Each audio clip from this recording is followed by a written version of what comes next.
you made that? Did you make that? Did you make that? Silent Hill TDS, J. Leo, Hitchhikers, check. I'ma spit fire and propane. Keep a little baggie of some veggies, your romaine. Zombie ass bitch tryna eat up the whole brain. While this bummy ass nigga still asking for more change. Get your taste buds lit, pop 'em right under your tongue. Lighten up a sharp string, feel like it's chopping your lungs. Smoke another leaf to the head, feeling like Danny Phantom. Got a medicine jar in my car full of zany samples. Running with the factions when my rations getting low. Get down on the floor, blood races like I'm whipping blow. Shit show for show, I don't know, I just release and go. Can't hear what you're saying, this we too loud and you're speaking low. Johnny smoking haze in a blaze, I got heat to throw. Then I'm let the heater flow and send you to the heat below. Think it's a game, I pick the dice before you let them roll. Think I'm insane, but from the start I never had control. Have you ever danced with the devil in the pale of the moonlight? Have you ever laid with a demon with the flames by your bedside? Smoking the air, sipping on spirits, get the mood right, get the crew hype. Middle fingers to the blue lights, dancing on your grave while I gaze into the moonlight. Rolling through the city, heart is empty, but I'm feeling frisky, knowing I can make it even though these niggas want it in me. Got some rolling papers and some bitches, yeah, we getting litty, feeling out of place. Fuck it, I got my niggas with me. We on a long road, smoking trees and bagging hoes. Love is faded, I'm jaded, consequences are never told. Running out of character, the real me is getting old. Facing the facade, 50 shades, and I fall below. I'm on some new shit, underworld a new bitch. Your loose lips tangle you up, I guess this news fits. I do this, spitting some fire in F doom hits. The sun god bringing some light, now watch your mood switch. Hieroglyphs when writing scripts, now my but conquering. Conjuring some spirits in the valleys where they die and quit. Just a gladiator on a righteous tip, still sharp and steel, but I'm colder than the Arctic gets. Jail. What's up? What is up, everybody? This your boy Wakar Mar in the building, and you are tuned in to another episode of I.O.W. Sports Late Night Owl Edition. Yes. Thank you for tuning in. Episode 209. Yes, we racking them up over here. You did. And as always, that is the homie. That's my homie for real. All the way out in Charlotte. I call him 40, but y'all could call him Silent Hill TDS. Him and the homie J. Leo. Pale Move Devil Dance is the song. You see it scrolling on the bottom of the screen. Make sure you go over to YouTube. Type in Hitchhikers. Show them cats some love. Hey, man, I'm always shout out my peoples, man. Do good things, I'm going to shout you out. And while you're over there on YouTube, checking out Hitchhikers, go on over to I.O.W. Sports Network. Yes, that is our official YouTube page where we have all our merch at. Not merch, tripping. All of our content is at. So like, share, subscribe, follow, hit the bell notification, and spread the word, please. All you guys that are viewing, please spread the word. Every time you join, hit that share button. Share it on your page. Share it to the page of your personal page or whatever, and let the people who love sports just as much as you do, let them know that we here. We exist. We do exist. And of course, you can always give us a like, share, and follow on Instagram. Same address, I.O.W. Sports Network. Trigger finger, turn the Twitter fingers. Of course, you can always give us a follow on Twitter, I.O.W. Sports 1. And most importantly, I.O.W. Sports Network is the address on Facebook. And yes, and that is the public page for you. I'm talking to you, looking at you, those watching, listening, because I.O.W. Sports Network on Facebook, that is the place where you, the public, can be so involved, as in you can drop funny sports memes to get everybody laughing. You can drop a sports take to get everybody debating. And if you happen to have a podcast, sports podcast, or a small business, that is a space for you to advertise yourself. Let people know the content that you got on your podcast, the goods and services that you provide in your small business. It's all about y'all. We trying to network. Emphasis on network. We all, hey, if we eat, we all trying to eat. All right. It's enough money out there for all of us. We all can eat. We all can eat. And most importantly, at the top of that Facebook page, you'll see linked pinned to the top of that page a link. You'll see myself and some I.O.W. sports merch because that merch is provided by the big homie Detroit Mel himself. J. Edwin Collection is his t-shirt company. Provides all the merch for I.O.W. sports as well as our other podcasts, I Often Wonder. But there's one thing you can't get there. You can get hoodies. You get t-shirts. We're working on a whole bunch of other stuff for merch. One thing you can't get is this. The only way you get this bad boy is a very exclusive I.O.W. sports cap. You see that cash app right there? $ I.O.W. Sports Network. Send $30 to there. Give us a physical address, and in return, you get the very exclusive snapback, the I.O.W. Sports snapback. It's fly, right? It's real fly. Got the logo on it. Got the bird. Ah! Copy one. All right, now. Checking the comments, see who we got in the building with us. What's up, Matt? Holla at my man, Dirty Hills Podcast. Holla, of course. Kofi Weaston, good brother Bove, via Kofi in the building. But hey, much love to the whole Dirty Hills Podcast. I know you can't share because account street. I just got off of Facebook jail. Hey, Zuckerberg over there tripping. Him and Facebook, bro.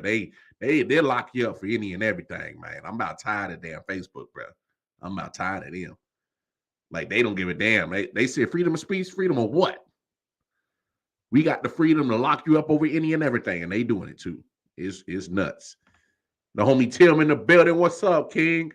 What's up, King? Peace and love, brother. But look, we here. And just in case y'all didn't know, baseball's Midsummer Classic. Yeah. You know the deal, bro. Midsummer Classic, as in the All-Star game, is next week. Home Run Derby's on Monday. We'll go over the participants in a minute. But hey, the Major League Baseball world is in good hands. You got another load of young talent, of young prospects who are about to do it. And my boy from Kansas City, look what he did. Now Junior, deep into left field and gone. Bobby Witt Jr. gives the Royals a 2-0. Better keep your eyes open for Bobby Witt Jr. That boy gonna be good. He gonna be good. Yo, there's a guy in Pittsburgh. He gonna be good too. Look what he did. Rolled Cruz, scoops, guns. Oh, jeez. You like the most. He came and got it, set up, and just unleashed a 90+ mile per hour throw. The Major League Baseball world is in good hands, man. Onel Cruz, Bobby Witt Jr., two of the top prospects that are just balling in the baseball world. They are balling, absolutely balling, doing their damn thing. Coming up with highlight plays left and right, and my goodness. And this is why Major League Baseball needs to get better at marketing their product. It's too much good young talent not to market them. It's too much. It's way too much. Not only in them young two fellas, you still Fernando Tatis Jr. out in San Diego. There's a whole squad of young talent in Toronto. Vladimir Guerrero Jr. Bichette.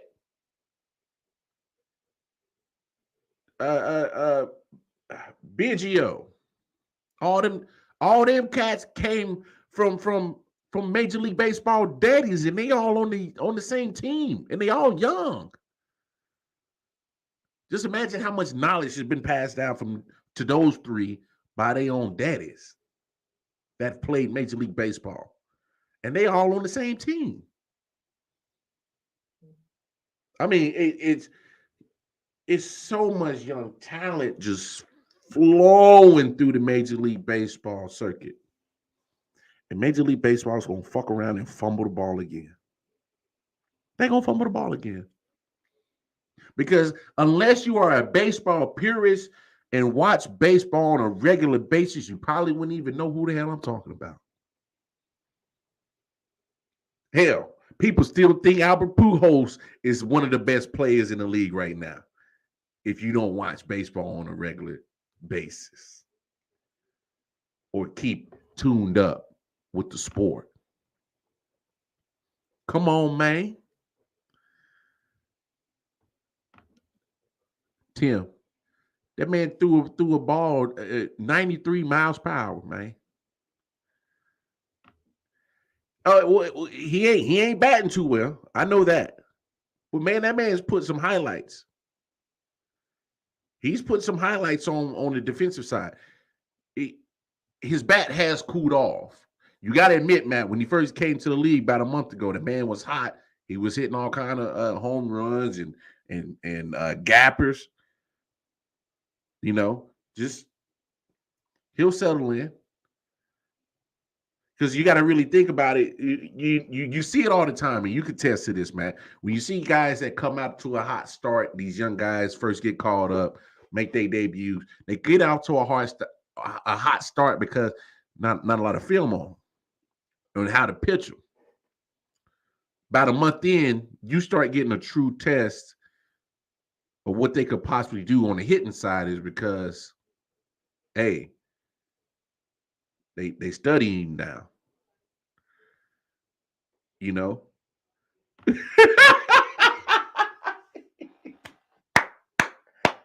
Thank you, Cove. Thank you, Cove. He said, I threw my balls that fast one time. We had to go to the hospital together. Pause. Kofi. Yeah. You my dog, man. You my dog. Yeah, we gonna get to that in just a second, DeAndre Ayton. But I got to finish this point about how the Major League Baseball will find a way to fumble the ball on marketing all this young talent. I mean, it's no different from how the WNBA is marketed. It's really no different. WNBA, they're not doing a good enough job to market their players. They're not. They're not doing enough to make sure that they capture a fan base and make sure that they are invested in their product. They're failing. MLB is failing too. They just happen to have been around longer and got a little bit more money in the bank account. But as a whole, Major League Baseball, hell, they failed the bag on Bryce Harper, marketing him. They failed the bag on marketing Mike Trout. Shohei Ohtani, I don't know how they not capitalizing on him. The man has a whole nation in Japan following him. You know how much viewership internationally you get for a whole country of Japan following your product because of one player? That all you got to do is market him. You know, throwing him on the cover of the show Major League Baseball game ain't enough. You got to have some ads. Got to have some, you don't necessarily have to do product.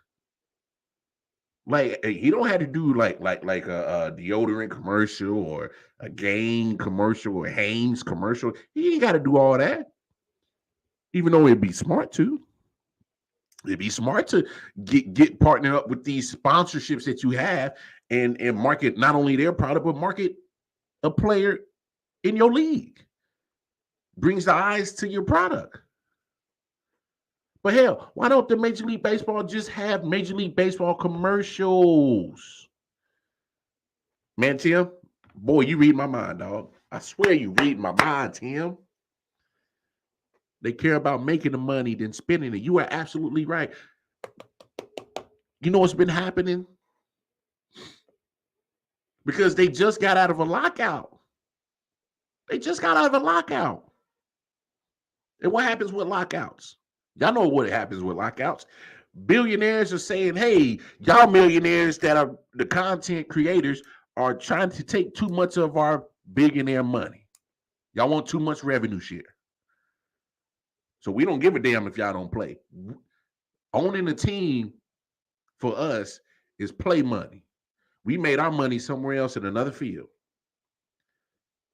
People got to understand that these owners in majority of these sports worlds, whether it's NFL, basketball, baseball, they make their money from another field, from somewhere else.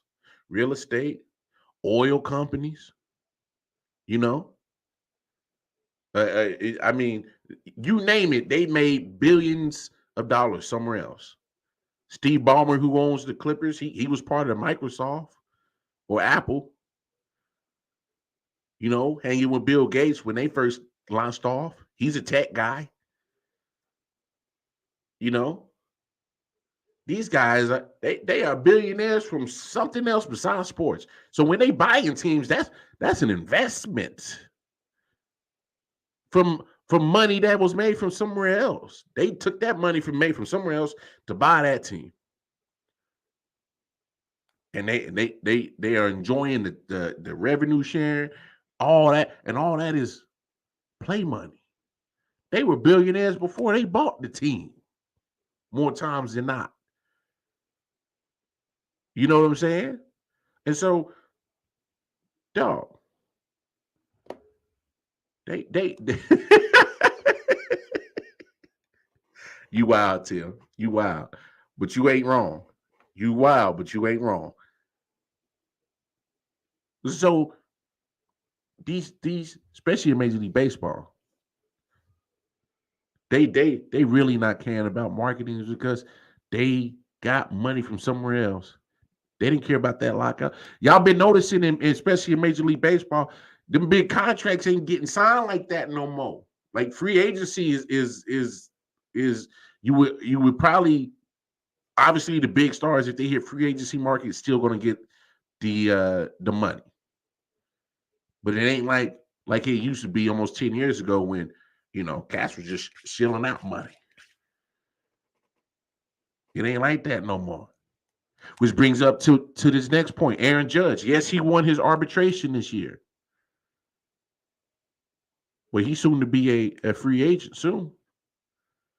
Now, I don't think he's going to make it out the building because Yankees would be foolish.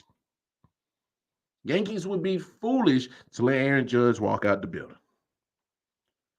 But he will get pursued by other teams. He will. That's just inevitable. Without a doubt, he's going to get pursued. But I don't see Yankees letting him out the building. Yankees got deep pockets. They ain't afraid about matching a contract. You know? Oh, yeah, you're right, Matt. You damn sure can't go out and buy no sports team unless you got it like that. You got to have it like that to go get a sports team. Either that or you got something and you can add your something to somebody else's something, and then y'all could be partners. But to be a sole owner, you got to have it like that. You got to have throwaway money. I'm talking about throwaway money is other people's lifetime money. Throw away $200,000. That's somebody's probably whole life savings. You know, you got to have it like that. Yeah, you got to have it like that. But them Steinbrenners ain't letting Aaron Judge walk out the building. You can't. Look what he's doing. Not only look what he's doing tonight, look or this year. Look what he's been doing since he's been wearing a Yankees uniform. You can't let that man walk out the building. That's a lifer. At least you should want him to be a lifetime Yankee. You should want Aaron Judge to be a lifer. I don't see Aaron Judge walking out the building, being on another team. Speaking of matching contracts,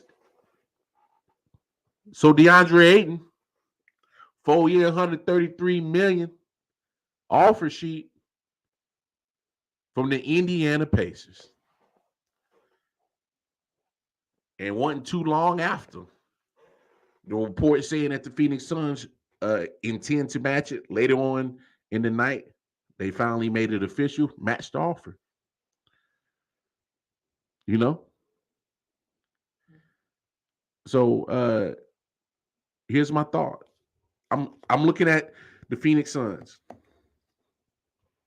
I see why you make sure you sign him. Reason why you sign him to that offer sheet or match the offer sheet is because look where we at. Draft is over. Free agency is pretty much drying up in the NBA. Pretty much the main forms of transaction wise at this point are trades. You lose DeAndre Ayton, only way you can fill that hole is through a trade to get a center, get a 5.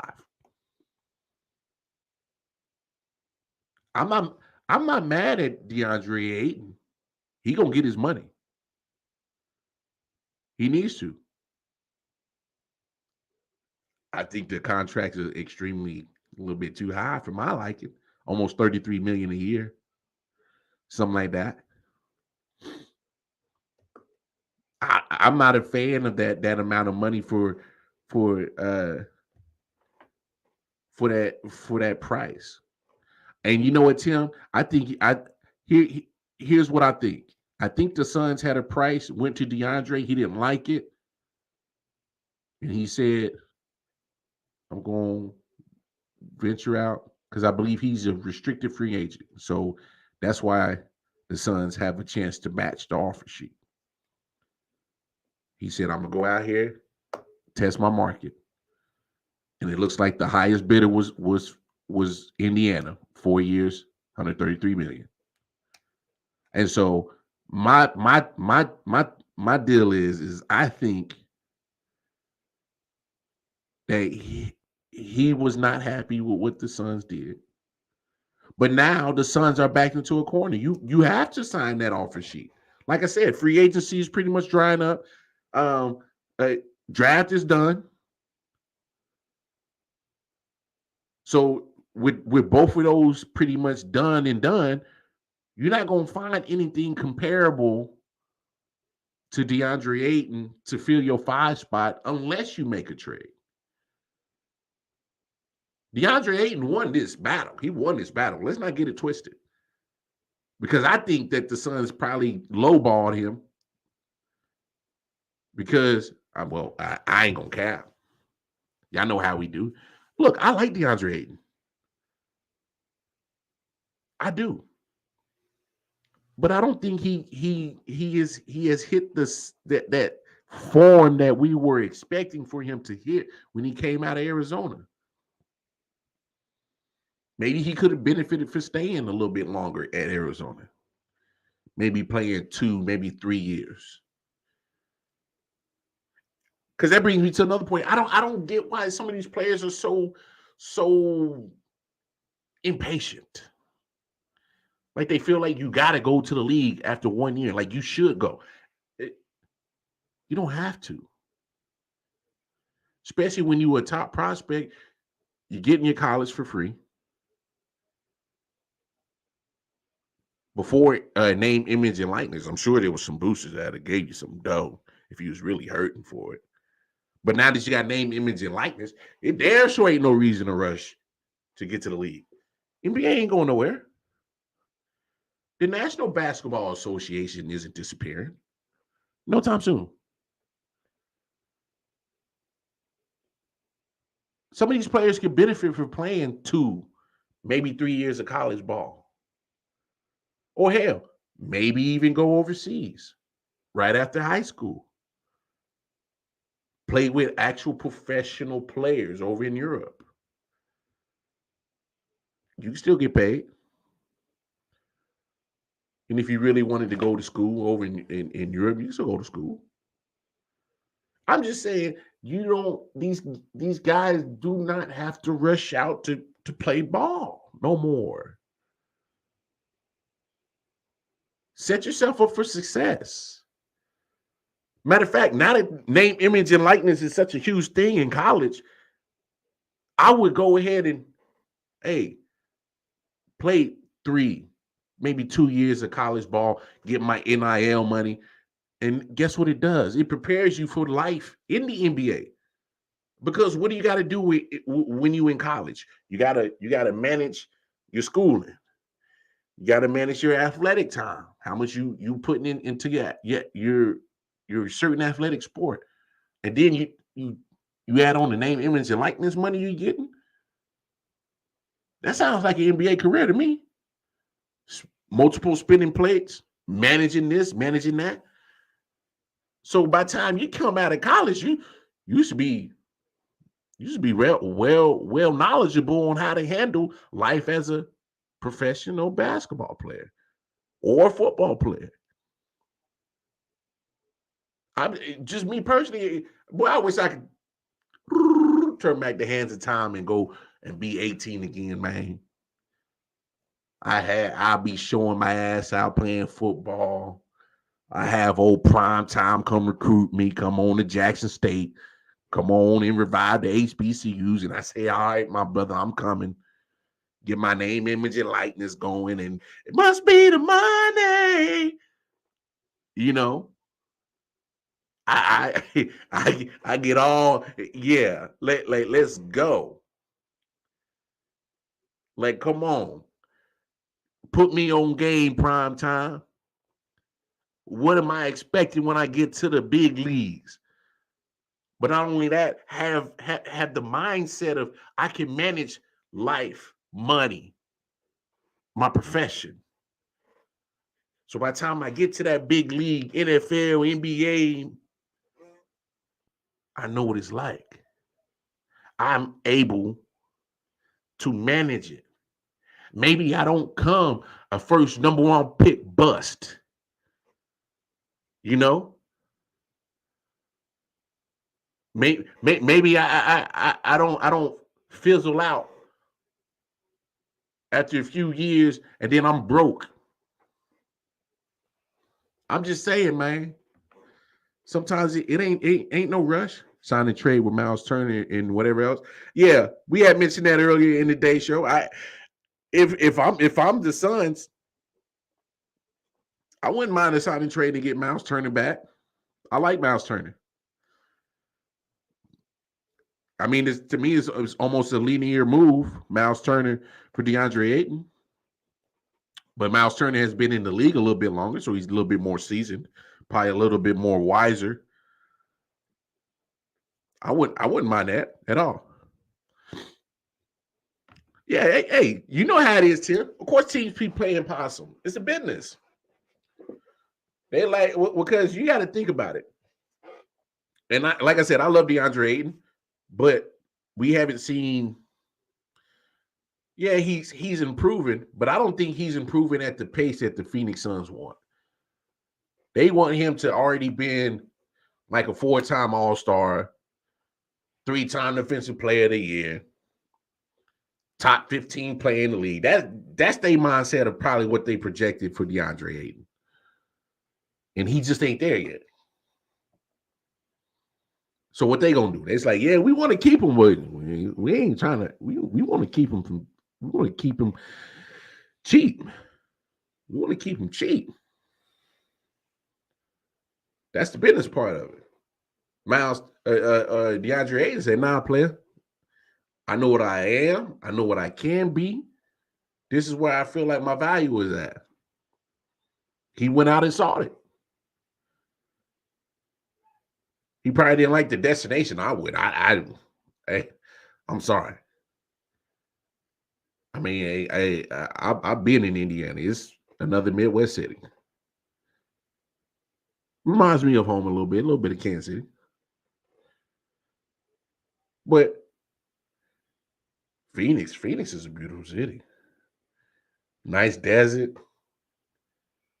See, that heat is different.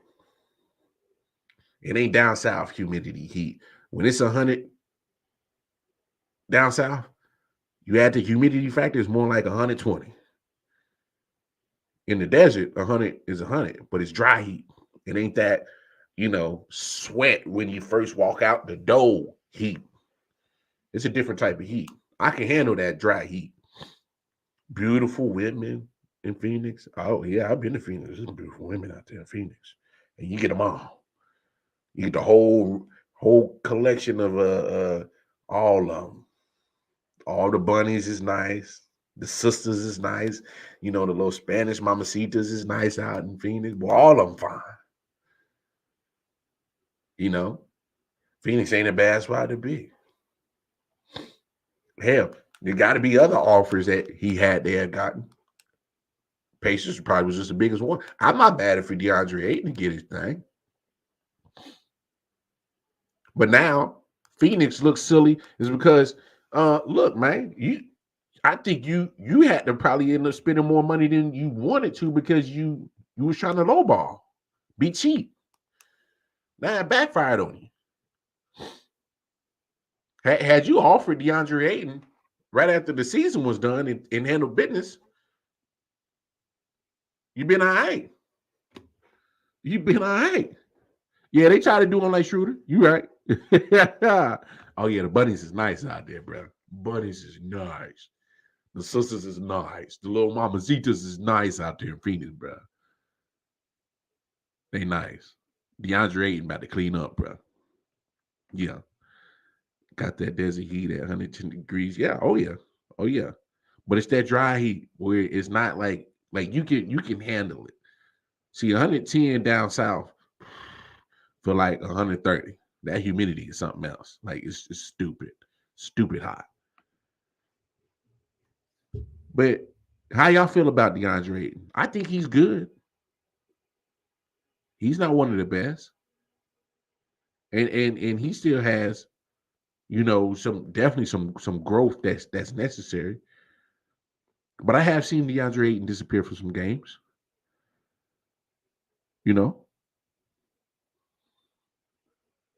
So I'm not mad at the player getting his money, but I'm also not mad at Phoenix trying to lowball. But now Phoenix, I'm just saying you got put in a trap because you waited too late to try to make an actual legitimate offer when all the well has dried up for a legitimate 5. So you do have to give him respect for that because you go out there on the market. What's the alternative from DeAndre Ayton for the Suns? Not much. The alternative is, if anything, sign and trade with Miles Turner. That's as good as you're probably going to get. You know what I'm saying? Oh, yeah. Oh, I agree with you 100%, Tia. Because I believe you, and I'm right there with you. I think DeAndre Ayton is a solid player, and the Suns definitely played themselves. So it's like, that's the business part of it. That's the business part of it.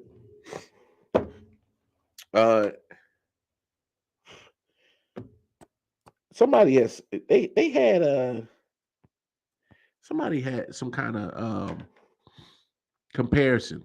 We had talked about it earlier in the day show. I'm about tired of people trying to compare old school and new school. Yeah, that's a comparison.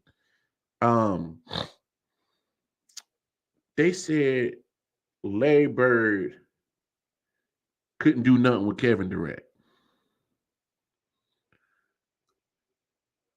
And I'm a reference back to what we said early on today's show. I'm about tired of the comparison in two different generations. We can't do this because we would never get none of these guys from two different generations on the court in their prime at the same time. It's just not going to happen. One is old and one is young. But one thing we not going to do is act like Larry Bird wasn't a cold motherfucker, dog. That's what we ain't going to do that. We not going to do that. So when I saw that comparison saying, oh, Kevin Durant would toast Larry Bird, shit. Kevin Durant will get his. Yeah, because Kevin Durant is a dynamic scorer. But let's not act like Larry Bird ain't one of the coldest motherfuckers ever to play in the NBA now. Top 6 player of all time. Like we it's absolutely egregious how people are just gonna sit here and disrespect Larry Bird. I'm not with the shits. I'm not with the shits at all. For those who know, they know Larry Legend is a bad motherfucker. Coldest white boy ever to play in the NBA. Has a forever lifetime membership at any black folks barbecue because that's how cold he was. That's how cold he was. Thank you. Oh my God. Tim. Not only did he win 3 consecutive MVPs, it was in the midst of Showtime Lakers, Bad Boy Pistons, Dr. J, Michael Jordan. Hello? Did you hear what I just said? In the midst of Showtime Lakers, that included Magic Johnson, Kareem Abdul-Jabbar, and all them, the Bad Boy Pistons, Isaiah Thomas, and all them, Michael Jordan, Dr. J. He won 3 consecutive MVP amongst those 4 obstacles. Amongst those 4, that's in the 80s. This man is probably playing in probably the greatest decade of NBA basketball, and he won 3 straight MVPs. This ain't no Steve Nash robbing Kobe Bryant of some MVP moment. No, this ain't it. This ain't that. Larry Bird was a cold motherfucker. Larry Bird won 3 consecutive MVPs in the golden age of NBA basketball history in the 80s. That decade is the golden era, the gold standard of NBA basketball. So much talent in that damn decade. And he won it 3 in a row. Y'all better stop fucking with my boy Larry. Stop playing with Larry. Stop disrespecting that man. Put some respect on that man's name. It's these damn young kids' fault. It's these young kids' fault. Because they don't know. They don't know better. We had this conversation the other day when they kept talking about LeBron is the GOAT, and Ray Allen had to put these young boys on game. It's because these young kids don't know no damn better. They don't know about Larry Bird. They don't know about how cold that motherfucker was. Larry Bird would talk shit to you, have you in your feelings, and then go do what he said he was going to do. He showed up to a 3-point contest and said, which one of y'all motherfuckers is fighting for to come in second place? Because I'm coming to win the shit. And he go out and do it.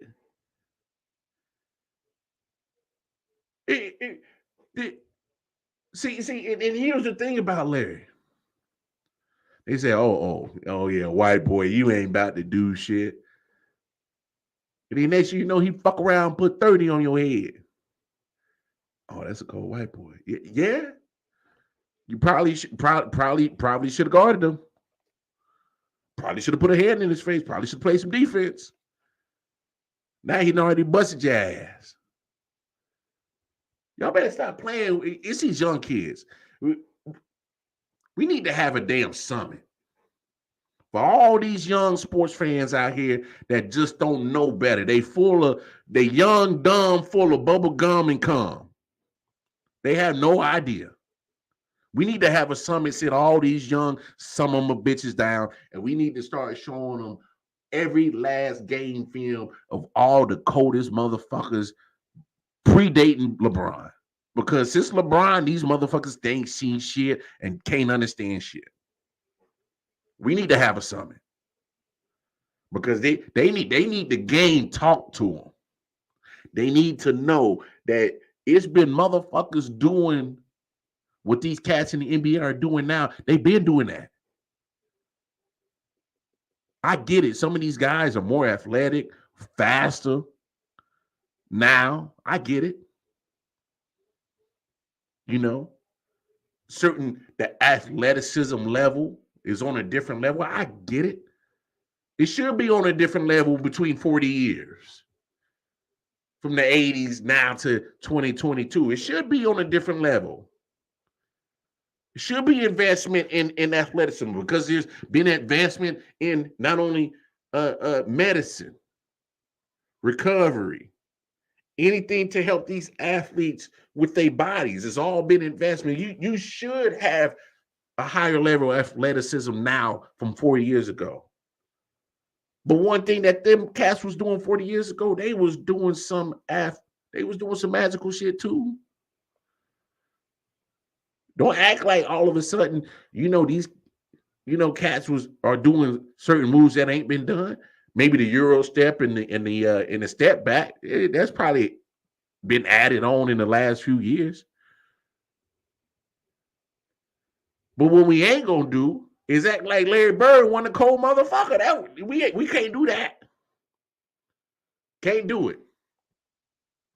Larry Bird was cold-blooded. But yeah, that's my guy right there. That is my guy, cold-blooded. So, what's going on? I was used to hate Bird. He used to oh yeah. Oh man, he used to kill y'all Pistons, bro. He used to kill y'all. Yeah, I don't know the day of the summer, but we need to have it. Because these young cats gotta get taught the game. They gotta get taught the game. Matter of fact, it's gonna be a panel. It's gonna be me, Matt, Tim, Anthony Price, wherever he out there. Detroit, man, we're gonna have an I.O.W. summit to school all these young little whippersnappers on the true ballers that started the NBA shit. And here's another thing. People gotta realize the NBA was about to die. No shit. I'm being so serious. The NBA was about to go bankrupt. Majority of the teams were broke, not making no money, not breaking even. Lakers was one of them. But that golden era of the 80s set it off, saved the NBA. Y'all, do y'all remember that? Even in the 80s, some of those finals, they were taped. You weren't seeing them live, they were taped.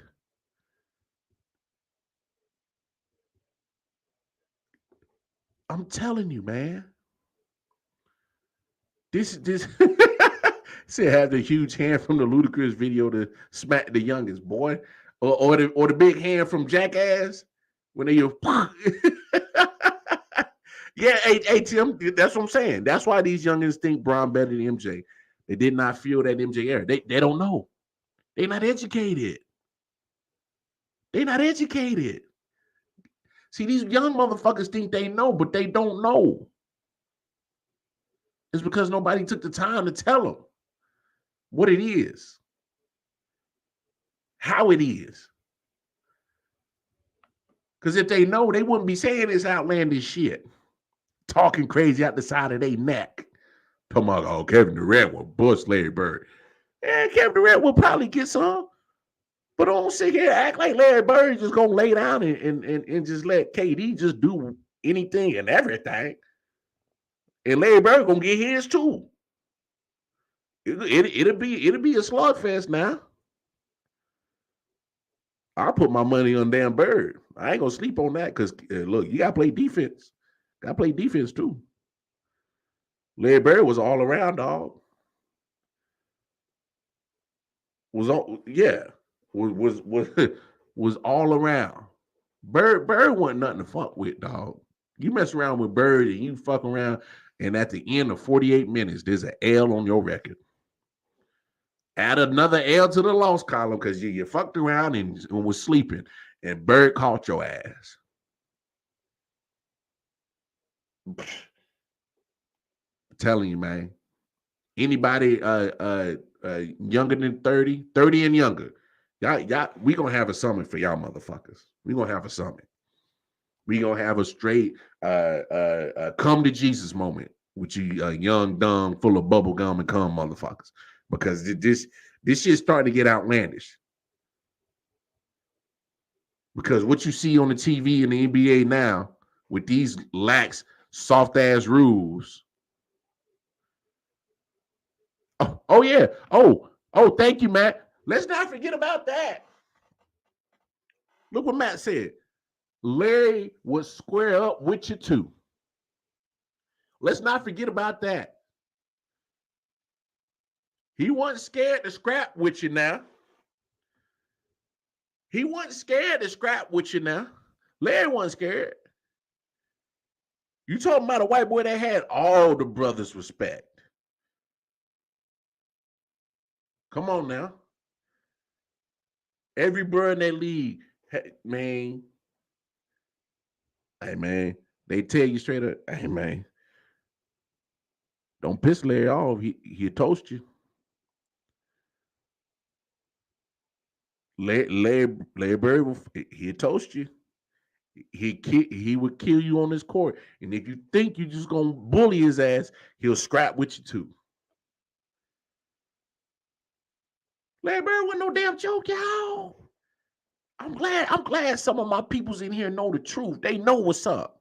I'm glad a Matt and the Tim know the damn truth. How about damn cold Larry Bird was, man? Shit. These little young whippersnappers better quit with this comparison shit. It's getting on my nerves. It's getting outlandish. It's getting ridiculous. It's getting quite ridiculous. It really is. All right, let's move on because I got one more thing that I really need to talk about before we get off the air for the week.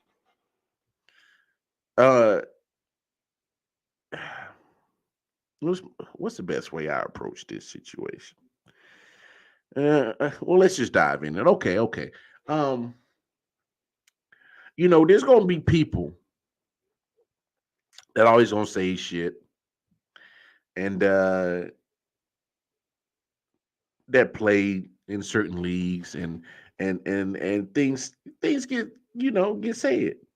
So Bernard Pollard, a safety, played at Purdue, got drafted by Kansas City, played on a couple other teams, but one of his last few teams he played on was the Baltimore Ravens, and won a Super Bowl in 2013. He goes on Twitter and says no top wide receiver will ever come there, meaning Baltimore, while LJ, as in Lamar Jackson, is there. Plenty of wide receivers have been available to get in the offseason while LJ has been starting, but nobody wants to go. They give him the respect, but they don't want to play with him. LJ is good, but he's not able to make the throws.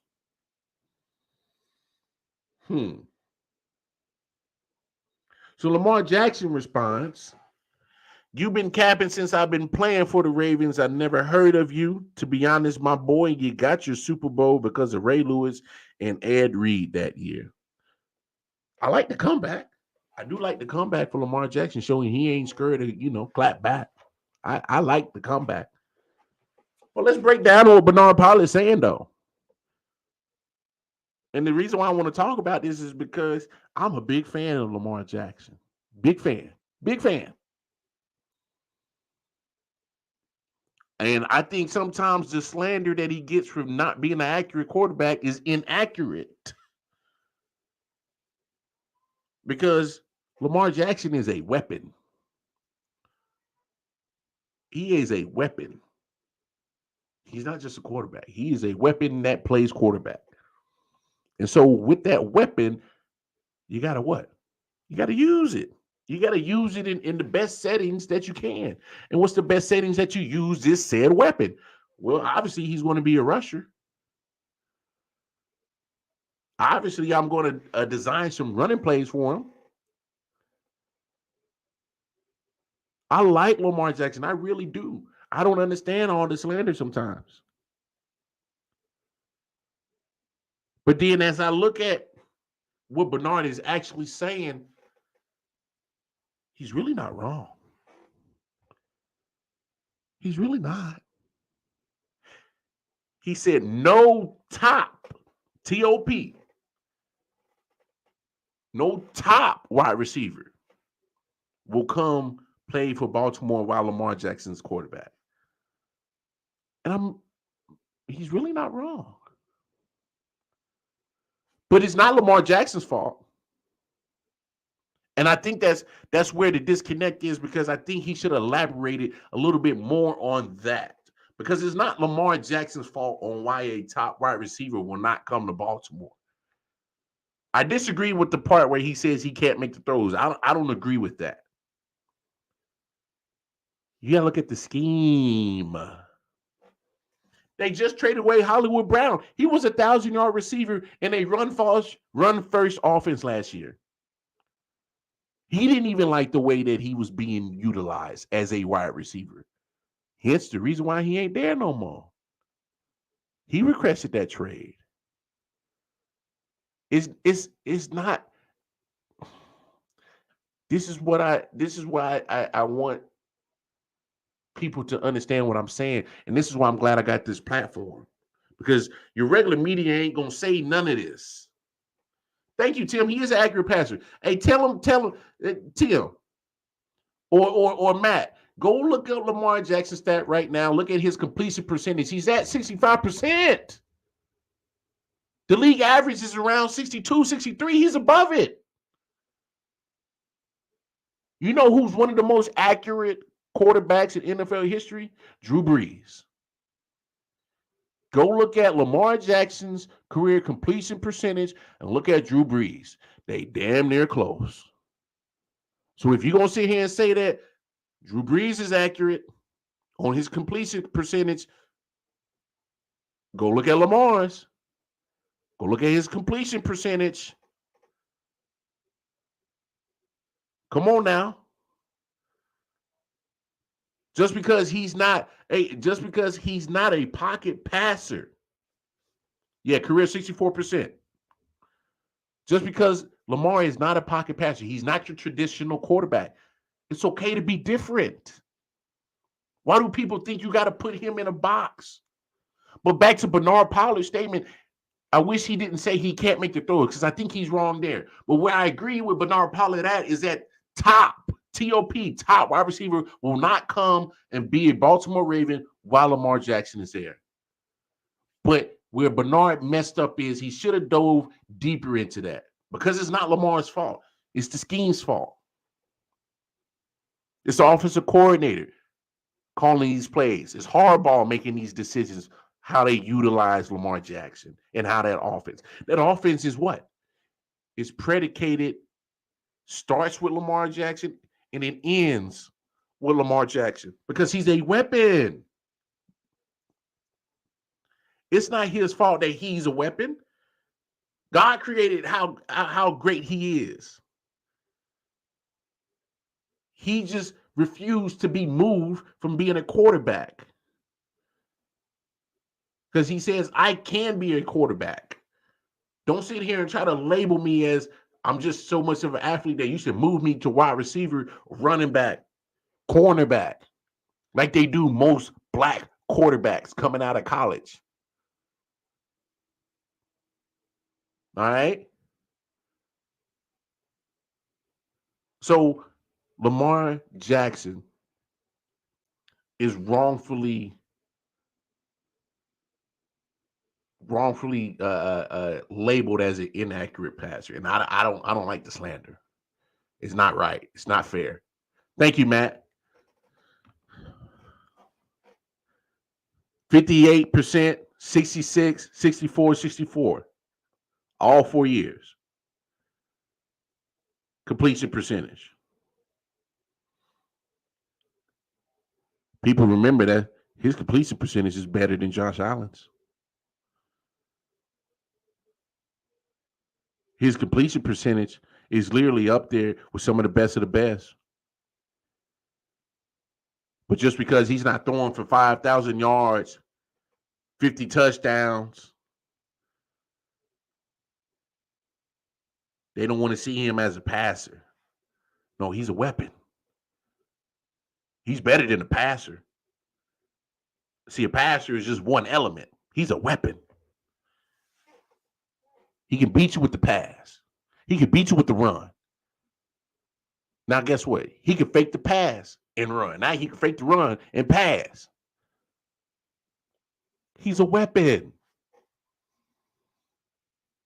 Bernard probably should have went a little bit deeper and said, hey, a top wide receiver will not come and play with Lamar Jackson because the scheme won't benefit them, because it won't. It's a run-first based offense, heavily run-based offense, where passing comes off of play action, broken down plays, bootlegs, rollouts. And guess who's his number one target is? It's a tight end, Mark Andrews. So if his number one target is a tight end, if I'm a top wide receiver, and we're talking about top wide receivers, we're talking about Devontae Adams, DeAndre Hopkins, you know, who else y'all throwing in? The Cooper Kupp. Top wide receivers.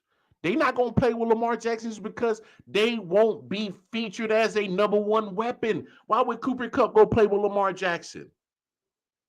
Why? This man just had the Triple Crown. Best number one at wide receiver touchdowns, receiving yardage, receiving catches. Why would I do that? Why would I leave to go play with Lamar Jackson? Why? Of course, a top wide receiver is not going to go play with them. It doesn't help they stats. It doesn't.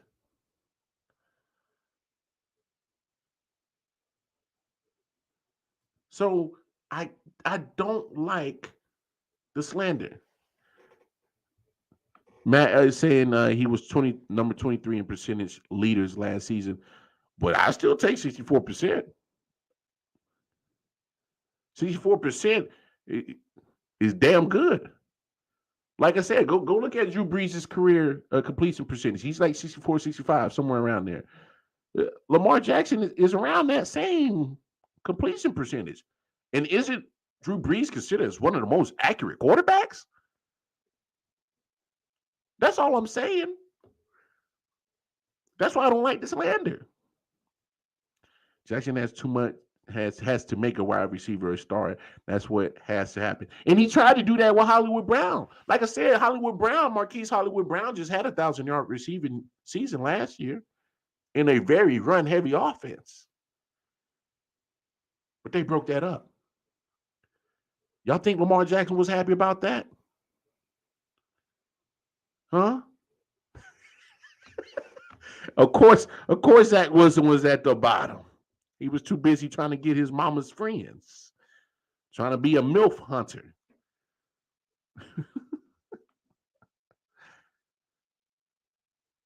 Had to make it right. Yeah. And then he was trying to exactly do that with Hollywood Brown. Tim, I'm right there with you.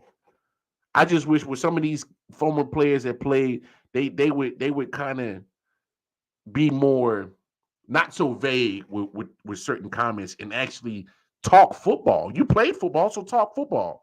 Why isn't a top wide receiver? Why won't a top wide receiver come play with Lamar Jackson? Well, tell the truth. Because the scheme that Baltimore has drawn up because of the weapon that Lamar Jackson is that they're looking to be a run-first offense based through Lamar Jackson and let everything pass-wise come off the run.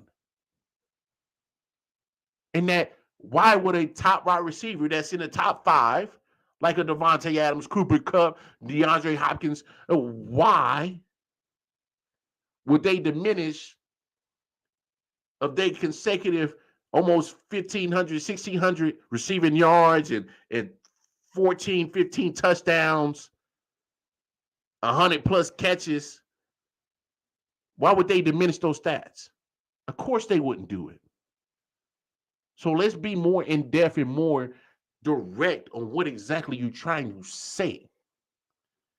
You can't sit there and just make a blanket statement as if it holds ground, because you have to be more direct in exactly what you're saying and give context. Talk football. You played football, Bernard Pollard. Be direct in exactly why you're saying what you're saying, not just a blanket statement. Because, yeah, Lamar Jackson, he should have clapped back at you. He should have. Because to me, that's asinine. It's asinine. Jackson was only ahead of QBs who were bad last season. And, you know, it is what it is. But 64%, and he's the 23rd guy in percentage. All right. It is what it is. All that means is that the league is getting better at passing. It's a pass-first league.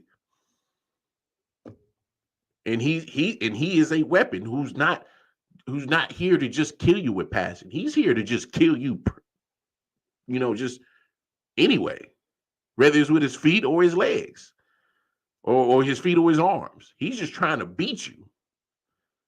Most of these quarterbacks can only beat you with their arm. He can beat you any kind of way. So I think a lot of people just don't understand how good he is. You know what I'm saying? That's all I'm saying. Jackson could get 125 to 150 rushing yards a game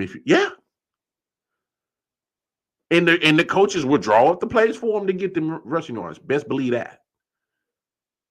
But Lamar Jackson has something that, hell, not even Michael Vick had. Michael Vick had good speed, but Lamar Jackson's speed makes him damn near untouchable sometimes. It's ridiculous. Ridiculous at the quarterback position. All right, now. Whew. Good show, y'all. Appreciate all y'all coming up in here and chopping it up with your boy. Y'all know the deal. Y'all know the deal. Y'all have yourselves a fantastic weekend. And we're going to come back and reconvene Monday night, 23rd hour, with your boy Wildcard Ma. So until then, have a fantastic Friday. Have a satisfying Sunday. And have a satisfying Saturday. I went to put Saturday before Sunday. Y'all know what I mean. And y'all come back and come mess with your boy on Monday, 23rd hour, say Mark Amar. Hey, peace and love. Have a safe weekend. Be good to y'all. Yo. Sound like hell TD verse. Let's get it. Let's go.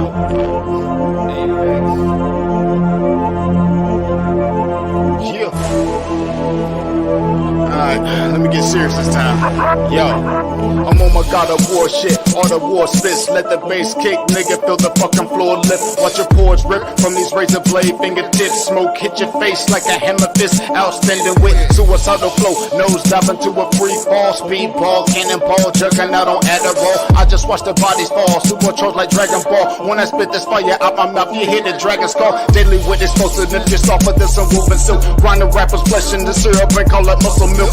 Some nutritious, my hunger forever endless. I'm vicious and bloodthirsty, my nigga. I handle business pretentious, I leave them injured. Eating pickles for dinner, underground like not the splinter. Then hibernate for the winter. Illiterate, so I can give a fuck about the sentence. Belligerent, so I don't give a fuck about repentance. Johnny plays with a bag of haze over roast spirits. I'm forced to be reckoned with when I'm beating all limits. These lyrics are packed with venom. Rattlesnakes in the kitchen, cooking the recipes full of poison. I leave them finished. Come to punches, yo, I only landed threes.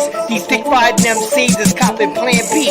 Never was a M fan, they can't stand me. Been dope since before Hope sampled Annie. If it's smoke, I ain't gon' blame the jammy. Cause smoke, my hands is nicer than your granddaddy. Don't spar unless you a piece and a half. If you same boat when I put feet on the track, I fuck MCs up, I'm bringing evil back. Yea, though I walk through the